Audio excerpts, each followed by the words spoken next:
Don't worry, you know, this is just how Linux often boots up. So. Well, as long as everything's okay. Most of the things there are okay. So Okay. that's good. Mrs. Excellent. There we go. Okay. What was my password? Oh, Don't tell me you forgot it. that was mine. Wouldn't that Thank be God. If bad? you'd forgotten it, we wouldn't be able to get into it. But you'd be able to work it out somehow. No, You're a we'd have to, computer no, you'd whiz. have to reinstall. Oh, no. Unless you go into the root thing. What would you do in the root? What the root password, the 2-letter one, if you remembered that. Oh, yeah. I'm going to get you to change the resolution here as a little task, okay? I'm going to give you 3 little quick tasks. Oh. Let's just say you wanted to see how it's a bit of a weird format now. It's all the screens all right. are small. I don't mind. No, let's say you wanted to change the resolution. I don't want to change How the would you change the resolution. It's all resolution? right. Just so it's a bit bigger on the screen. Terminator. That doesn't sound like any resolution. No, that's playing something. That's listening to something. And that Office That's Writer my wouldn't have been there Office. if you didn't install it. You Yeah. see, so it's good that you got that. Okay. So it doesn't quite That's seem me, to be here. Mrs. Excellent.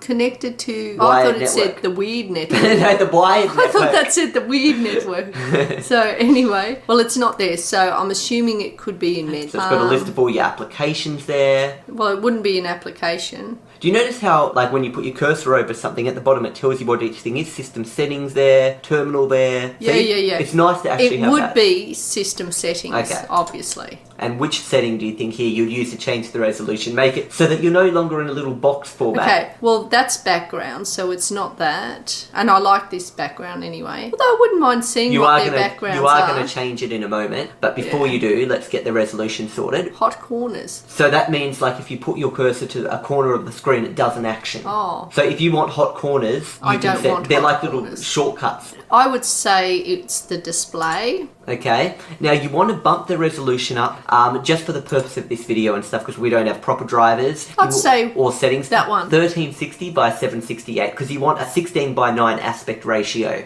So Okay. 1360 by 7. Yep, that one's the right one. See, that's a better, See, I wouldn't like a have known widescreen. that. Yeah, Okay. 16 by 9 aspect ratio is what you get on most TVs. So it's the same as like 1080p and that kind of thing. Okay. Let's say you now wanted to change the desktop background, make it a little bit more personal. Well, I have a feeling I can do it 2 ways. I can either go to the menu and select it there, or I can right-click and change desktop background.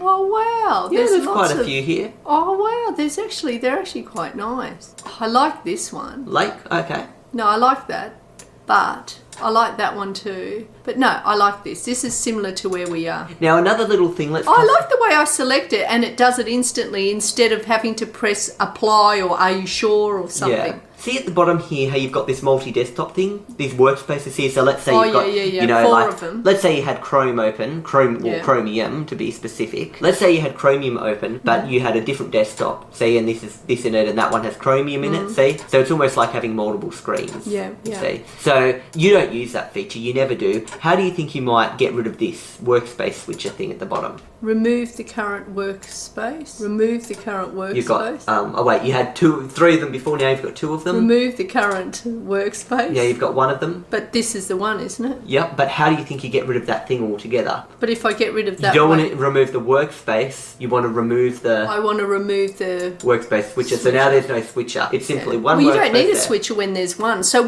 technically when there's one, it should just remove it itself. Yeah, but because no one really uses, like, you get what I mean? It's okay. Anyway, now last of all, let's just say you want this to feel a little bit more homely and you actually do want to get some software on it that you didn't initially install. Do you remember how you install stuff with Arch Linux? You use the terminal. Where do you think the terminal is? there. And you usually type in, what do you remember? Do you remember from your Arch Linux days? Let's say you wanted to get Firefox. Okay, so it's sudo pacman. Do you like how it's saying this is wrong? And then as soon as you get the word right, it's green? Because it knows that word is right. Oh, yeah. Sudo pacman, then you do a little -s, and you type in the program name you want. Firefox. Yep, Firefox. So you just type in what you want, press Firefox, press enter, and then we trust you've gotten the usual lecture, and it boils down to 3 things: respect the privacy of others, and with great power comes great responsibility. That's really funny. Because- the way they've worded that. Because you're about to do something that requires administrator privileges, Yeah, which is yeah. installing software. So,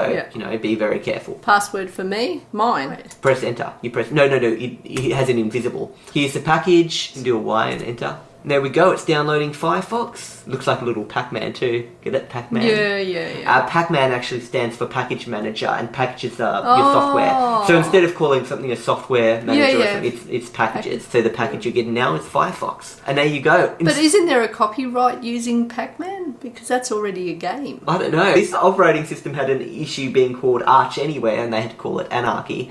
Anyway, then simply just after that, if you go here, what's installed? Firefox is installed. But it looks a bit different. Yeah, I know, it's got a weird little kind of a theme here, but the point being is that's how easy it is to install software. Instead of going online, typing in Firefox, trying to find download, then going through the install process, you just simply sudo pacman-s Firefox, yes, done. And that's how Arch is mostly. You just type in what you want, but obviously you have to know the name of what you want. So if you wanted to install VirtualBox, you just type in the same thing, sudo pacman-s VirtualBox. Anyway, what did you think of how easy it was to install this operating system as opposed to doing it manually via Arch? Even I could do it, so it's pretty damn easy. But the thing is, I know why they call it Anarchy, because with the Arch Linux community being so text-based and that, this would cause anarchy. Because they see, I feel... text-based. Yeah, they are text-based. They're not very text-based. text-based. No, but they're harder than this. No, and they like just... things done via their wiki and special stuff and special commands, whereas this is just so easy. They love stuff being done through the wiki. You're right about that. If you ask a question on the forums, you go on the Arch, how do I do this? They refer you to the wiki. Follow the wiki. I mean, one time on the Arch Reddit, I posted my, install Arch Linux into and they hated it. They hated it because they don't like don't make a video telling people how to do it easily. We want them to follow the wiki. So I got in a lot of trouble. The Arch community hate me, okay? Because I told people how to install it into them, and they were like, oh, you know what you've done? You've just made it so easy to install that a bunch of, inefficient people will come and they'll start annoying us. Anyway, there we go. That was Anarchy. That was Anarchy. It was good. But I consider it the exact opposite. It's great. Yeah. It's the opposite of Anarchy. So remember, the idea here, though, is although it was very easy, the installation of Arch Linux, it kind of gave you lots of multiple choice options. It wasn't, I guess, as open-ended as the real Arch Linux. Like, there wasn't an option that I could see that had no desktop environment or Arch KDE Linux and for stuff. dummies. Yeah, but at the same time, it didn't give you all the options. It doesn't matter. Who needs all the options when you don't even understand the options?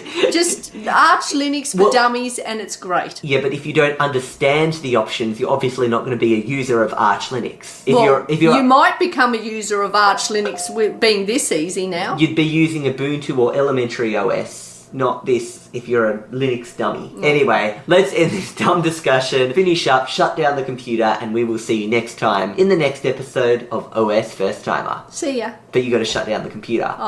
Menu, shut down.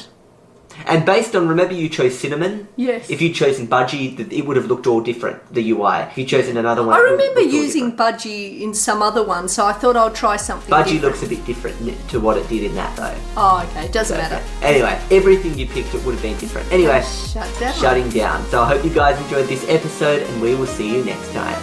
Bye.